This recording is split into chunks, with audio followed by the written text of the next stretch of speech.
We will see in this tutorial the creation of a wooden board from A to Z in WoodKit with the ShaperWaveDynamics software, which will produce the different parts of the kit for assembling our board. We chose a wake foil model because it undergoes significant efforts, for example at the foot of the mast, and we believe that if the solidity of our board is sufficient for this application, all surfboards made using this method will be of sufficient strength. Here, we have a very concave shape on the deck to have good roll control support and a step rail to increase grip when used without a foil. We are going to see how to create this board step by step from the cutting of the wood kit to the foil tests. We are going to activate the color scale to better see the thicknesses. And we deactivate the view of the shape room. We also deactivate the view of the foil, which does not interest us here. We look at our board and see that it has a worked shape. It is not a flat deck. Here we have a wooden board with complex shapes, and we push the complexity with a step rail, which provides grip in the wave. Despite the buoyancy volume,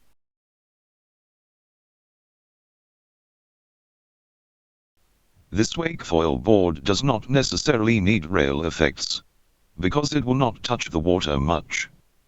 We still have the ambition for this board to be able to use it in wake surfing, therefore in a wave without its foil.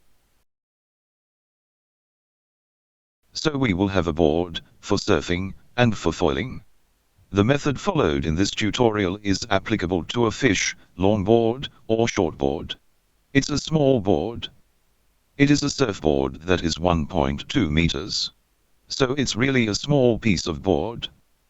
We are looking for good maneuverability when it is out of the water. We will now move on to what interests us, the design of the woodkit.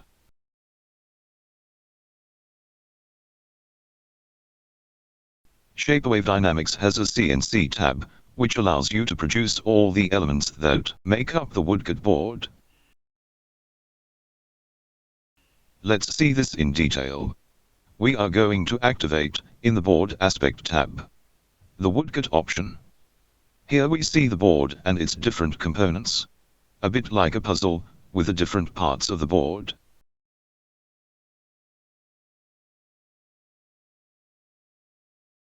Let's look at them, one after the other. The first part, which we are going to make in wood, is the series of sections that we see here, and the series of ribs, which are the longitudinal sections.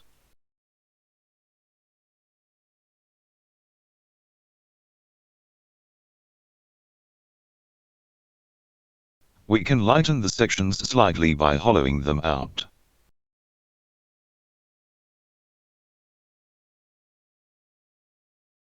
You really gain very little weight, it's an unnecessary complication. I prefer to make the sections this way, to have less machining time, and less hassle with assembly. These are 4mm paulownia planks. The section of the planks is defined in the User Settings. User Settings, in WoodKit, Structure and Code. And here we see the thicknesses of the different parts. So the sections are in 4mm. The ribs are also in 4mm. And the top and bottom boards are also in 4mm. These are paulownia planks cut with a band saw and planed to 4mm. If you have boards that are of different thicknesses, then you can adjust their thickness here. I chose 4mm because it's a very satisfying strength-to-weight ratio. Paulownia is really a great wood, it is really very elastic, resistant, and light. When we started working with it, we loved this wood. So here we see the sections, and the ribs, and on the right, in the CNC tab. So we have the ability to produce the code, i.e. machine code to generate these parts. we have decided to produce the code applicable on very classic CNCs. This is very classic code. There are no tool change options or anything. There's really only the tool path. It is digestible by most CNCs. We can go on the net to see the design of CNC. There are ways to make CNCs for less than $5,000, with a little bit of machine assembly work.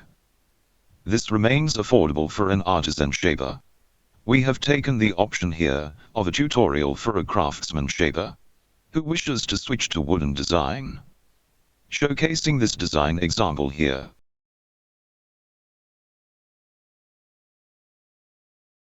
Let's move on to cutting the sections and the ribs. So we're going to make the section kit. The section kit is presented on a design sheet.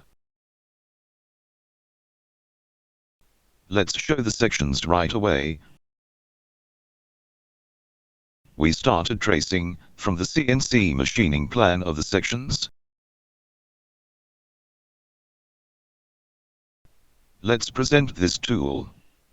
The sections are drawn here.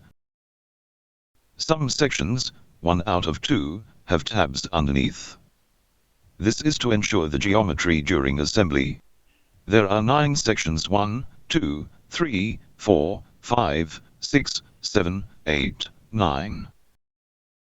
So we increase the offset in Y to put a little more distance between the pieces.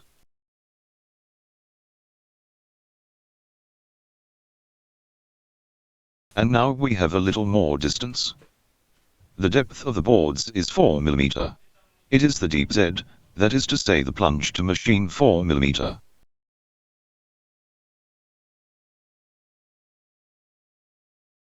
Let's set the diameter of the tool, 4 mm.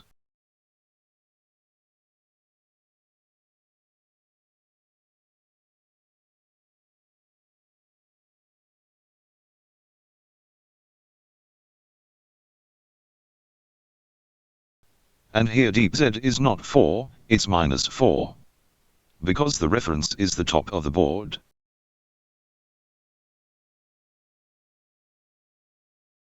So we see that there will be small facts. There will be 4 mm slots to make the fittings.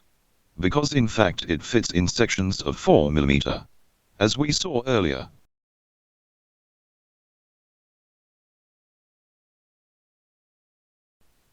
The stroke required for this machining is 550 in X and 730 in Y.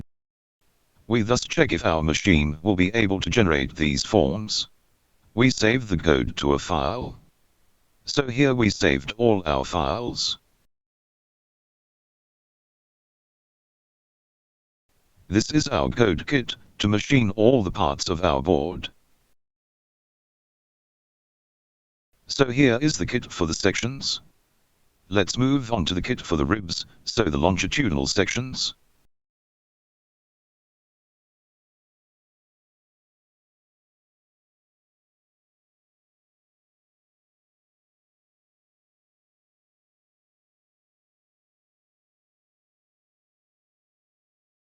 Depending on the machine you're using, you may prefer to have the minimum X stroke and the maximum Y stroke. This is the case for me, for example here.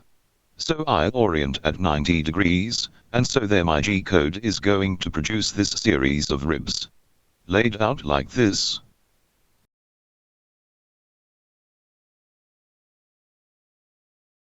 Here it is the central batten, and in symmetry on each side, the ribs in identical pairs, which therefore correspond to this board.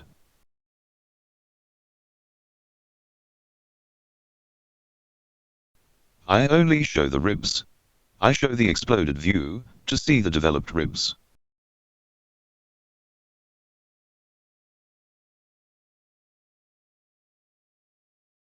We can save the code. Seen here for control on the right.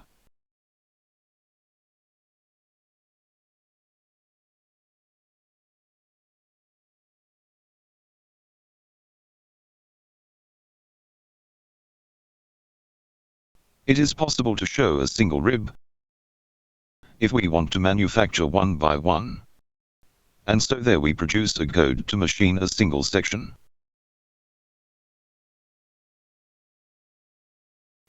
We save in our machining file. Before leaving for the workshop, what we are going to do.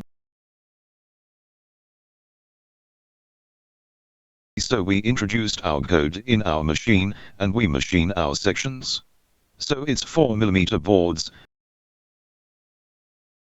And we see the tool, which cuts the kit of sections.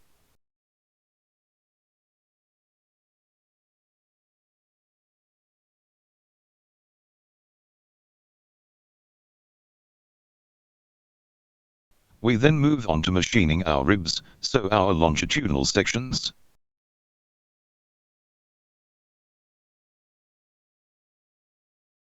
Our code integrates the slits of the recesses, and we obtain a panoply of sections to assemble. Let's go to the assembly. We have the sections on their legs, on a flat board. The rocker and the geometry are given thanks to the legs in support. We start by gluing with PU glue, the central slat, and the two opposite sections of rail to obtain a stable structure.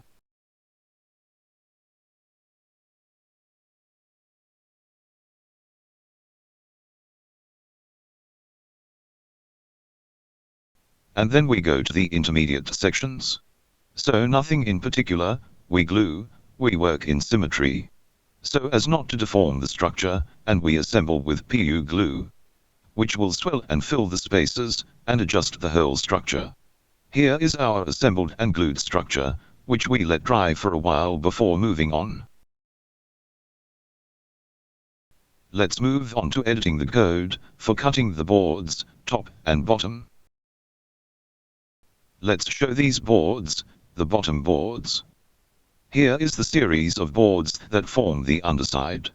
Note that the ShaperWaveDynamics software has taken the geometric option of boards, which follow the traditional chamfers, structuring the work of the shaper. The boards are not straight, they result from a developed shape, more complex to calculate. The software makes it possible to make these calculations in more complex but cleaner forms. And so here, if we show the exploded view, we see that our boards, they are not straight. They are developed that follow the chamfers, and they fit together, following the shape and the contour of the outline. If I assemble, I hide the sections.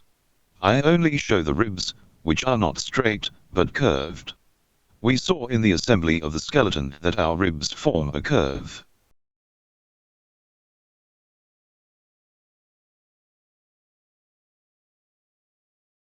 This generates a much greater resistance. If we have a structure made of parallelograms, its geometry is deformable. Like parallelograms. Here, by destroying the parallelograms, with curved shapes, the overall geometry becomes non-deformable, so the whole board will be stiffer. This structural geometry allows you to work concaves and V's, just like the shaper usually does.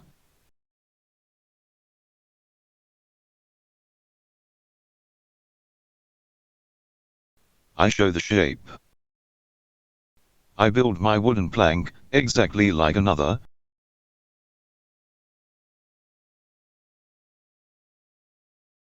The shapes chosen during the design, according to the different sections, I would be able to make them, with my wooden planks. Because they are cut according to shapes, which follow the chamfers of the form, and the construction lines, and traditional building lines. The shaper can therefore maintain his design habits. He will really sculpt his board, and his shapes, his concaves, his deck, his curves as he usually does. He will find the shape of these chamfers in his woodcut. The structure of planks is more complex because they are all curved. But once our boards are cut, we have a simple assembly to do, and a minimum of planing of the thicknesses. Because the concave shapes are produced by the assembly, so the shaper spends very little time in adjustment and planing of the wood. The planing phase of a hollow structure, traditional, in straight planks, can disqualify the prices of the shaper who chooses the wooden design, because it requires a lot of hours of work. The ShaperWaveDynamics software offers a fast method of design, making it accessible to create all the wooden boards, thanks to the developed shapes that assemble quickly. This allows the shaper choosing the wood design to apply affordable prices. ShaperWaveDynamics Woodkit solution promotes the use of sustainable materials such as paulownia. Non-toxic, ecological, efficient, remaining profitable for the shaper and his client. This is why ShaperWaveDynamics Woodkit structure incorporates curved shapes. That being said, so here we see our top boards and our bottom boards. I'm going to hide the ribs, and here's our top and bottom board kit. We edit the code for right symmetry, which we'll repeat for left symmetry. The same code will cut twice the boards that we will just have to turn over for assembly. Attention, when cutting, the top and bottom boards look very similar. But they are different because of the rocker development. They do not have exactly the same length and the same developed. So remember to number your boards when you cut them. Otherwise, you could confuse the boards, and you would have assembly problems. The idea is to have a kit which is as close as possible to the result, so as not to have too much adjustment work.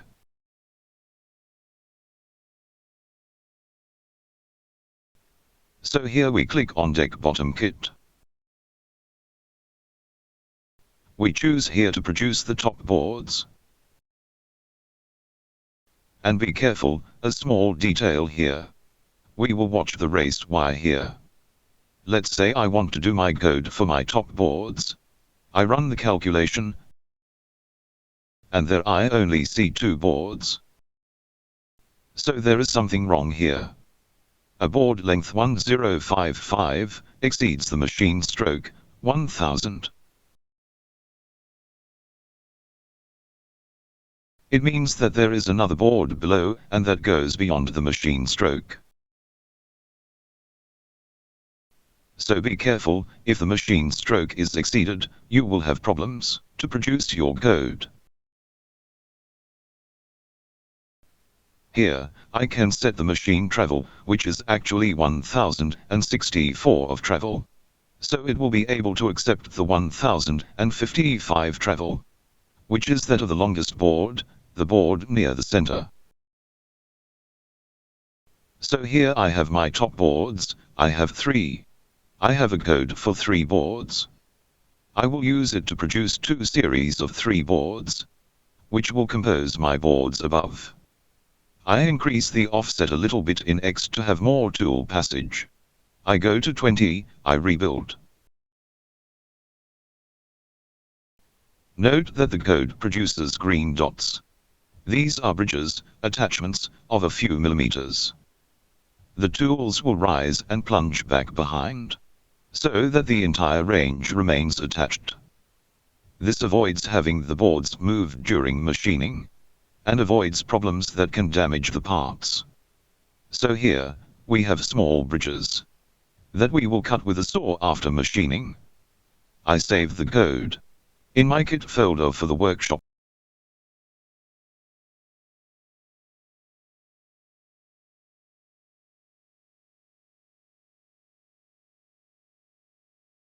I calculate the code. For the bottom boards, only bottom planks. If I had a machine with a large capacity, I could do all the boards. We can also edit the code for a single board of our choice. So here it is. Let's say I saved my files. I have the code to machine my boards, so I go to the workshop to cut my top and bottom boards. We cut our top and bottom boards. Then you notice the little trick. We use planks, width approximate 180 millimeters. We did not glue the boards into trays before machining. We cut the assembled boards with tape, and we will stick only the useful part of the board. This makes it possible to simplify the gluing phase, and to dispense with expensive pre-glued trays.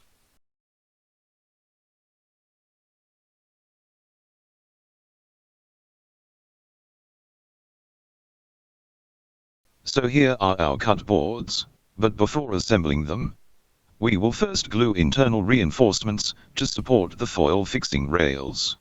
So here, we simply cut rectangles, which are glued, and in which we will machine the groove of the use box.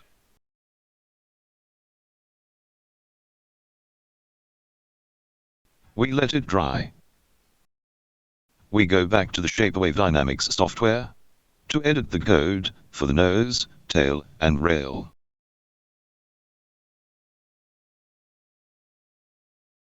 So here, in the right tab, we will show the CNC shows CNC 3D. This shows the tool paths and parts that we make in 3D. Until now, we were in 2D cutting. Now, we go to 3D cutting the nose, the tail. It's cut in one piece, in two phases. We start with the nose bottom. So we start from below. We have various settings here, which allow you to position the part. We have the offset here for the nose bottom. You can show the block to be machined, here it is. And we can apply different settings for the code, depending on our machine. So here I recorded 4 codes, 2 for the tail and 2 for the nose. I will also produce the code of the rails. Warning, the code is made for a single pass. So if we machine the rail in material like paulownia, and the machine is not rigid enough, we risk having problems. So be careful, in a single pass, this implies that the tool will be able to withstand significant efforts. If we make the rails in cork, no problem. But with paulownia, it becomes harder. Here, I'll orient the rail at -90 degrees, for my machine. We apply an offset of 100 in X.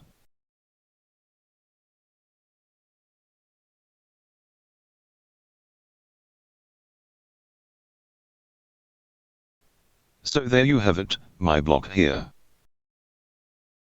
And if it is considered that the pass is too important, it will be enough, during the realization, to make 2 passes, starting with a Z reference, at a higher height.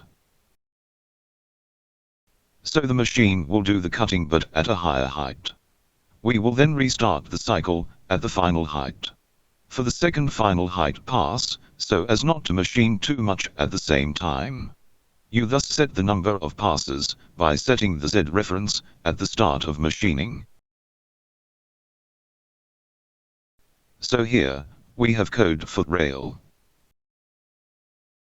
We have an option for the rails.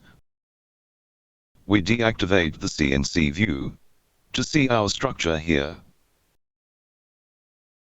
Here in the woodcut option, we have a thick rail option. I show the rails. So here we have thick rails. We could have narrower rails, like that. But for a project with stepped rails,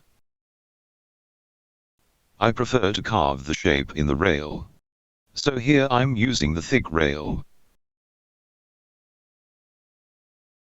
And I'm going to carve the step into the rail. The thick rail option therefore makes it possible to manage a complex rail like this case of stepped rail. For an ordinary rail, We do not activate this option. But here I need this option, so I will work with thick rails. And here, in the code options, I must not forget to activate the thick rail option, so that my code produces thick rails. The rails are developed.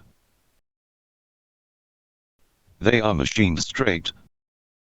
Whereas if I go back to my drawing, we see that the rails follow the shape of the outline.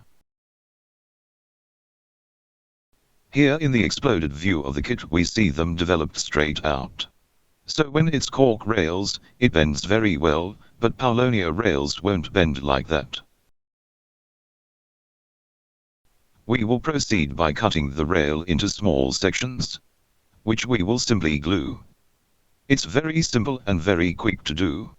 We're going to see this right away, at the workshop, where we immediately return with our code files. Here we are, we've entered our code, we move on to machining the nose. The underside of the nose, the bottom side of the plank. We notice that our block has a paulownia face, and a cork face. We turn it over when it's done, and we see the cork face, where we machine the top of the nose.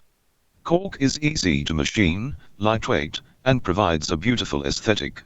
It goes very well with paulownia. Just glue them and you get half cork, half paulownia blocks. To have nice effects. Our nose is finished, we move on to the tail.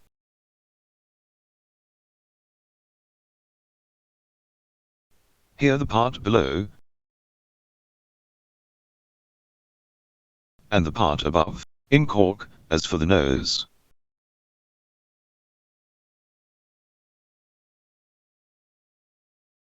Voila, the tail and the nose are machined. But before moving on to gluing them, we are going to put reinforcements on the deck of our board to support the pumping efforts, which are applied in foil. We therefore glue some additional paulownia reinforcement strips just under the deck planks. We cut notches in the sections and embed 4 rods.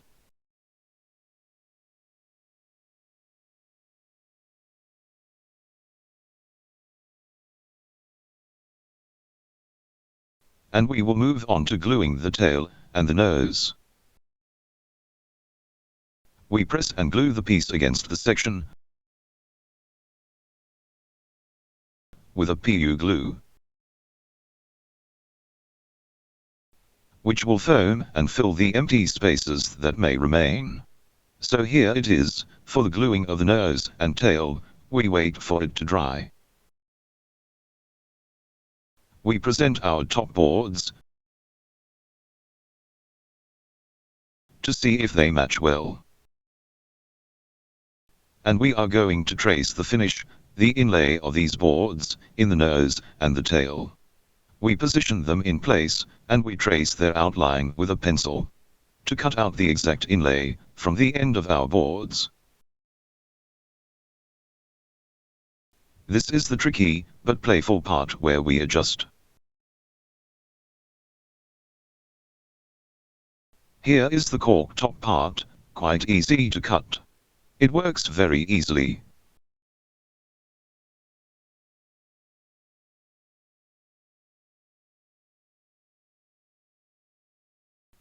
We thus adjust our boards, and their own inlay in the nose.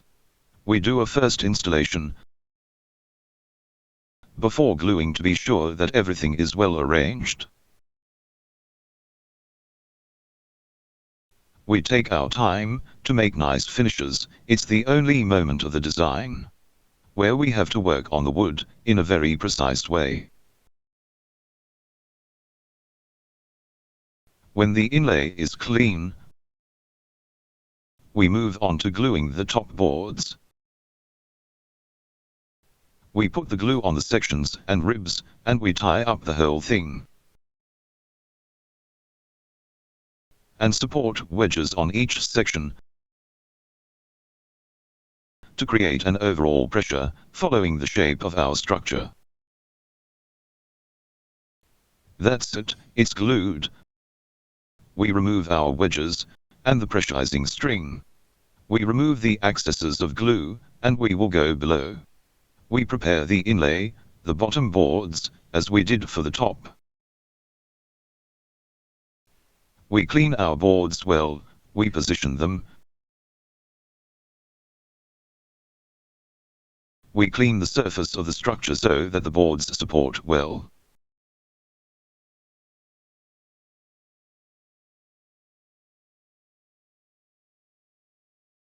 So we move on to the inlay of our boards. We position them, we draw. We dig the material, it's paulownia. We use the wood chisels, the router. Here, it's a little harder than the cork, but it works very well. It is a very pleasant wood to work with.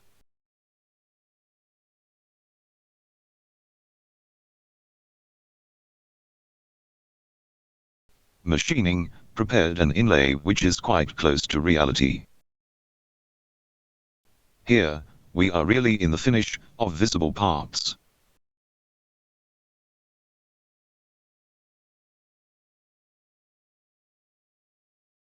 So we take the time to make a nice inlay. Boards in the nose that will be very visible. We are ready to proceed with the gluing. But before that we perforate each small compartment, so that the air can communicate and not remain trapped in one compartment. We glue and flatten our boards with our string and our wedges which ensure the support of each board on the shape of the structure. And we let it dry. Here, our board is glued, above and below. We clean. We remove excess glue.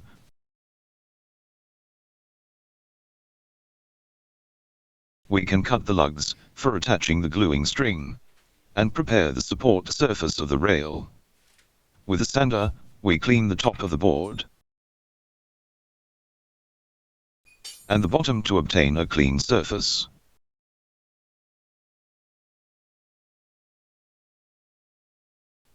We mill the grooves of the cases while the rails are being machined. Here we see the rail profile being machined from a block of paulownia.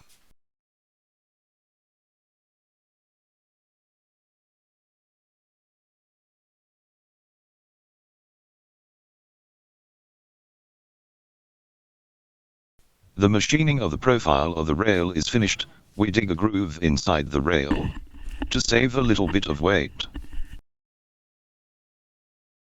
Here is our finished rail. We will now cut it into small pieces, which will follow the shape of our outline. Because there, it's paulownia that won't bear to be bent with this thickness. So we draw small regular spaces to cut our rail into small pieces, which we take care to number, to place it in order on our rail.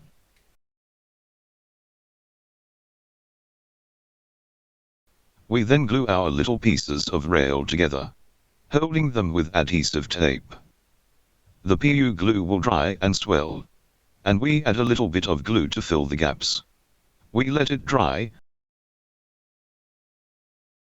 and when it's dry, we clean and cut out the elements that are too thick.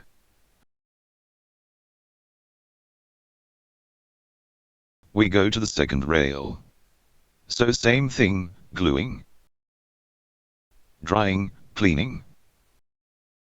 We mounted and glued, with epoxy, the boxes in our grooves. So we finished assembling the board. We move on to finishing. The tail being cut in a solid block, we can cut it with a jigsaw, and work it with a chisel, with a rasp, and give it the shape we want. We do the same for the nose. We give our shape. And we finish the rails, and sand our board cleanly. To obtain a good seal, and a vitrified finished appearance. We impregnate our wood with an epoxy resin. We finish the finish with a wet sanding.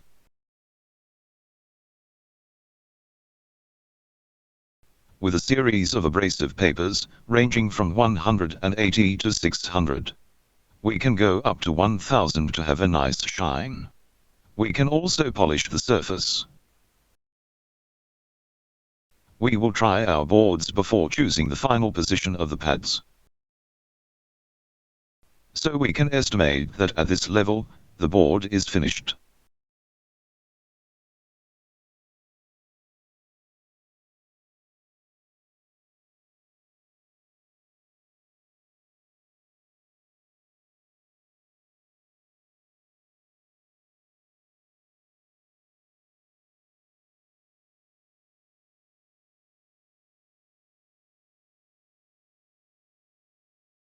The sequel is another story, which begins.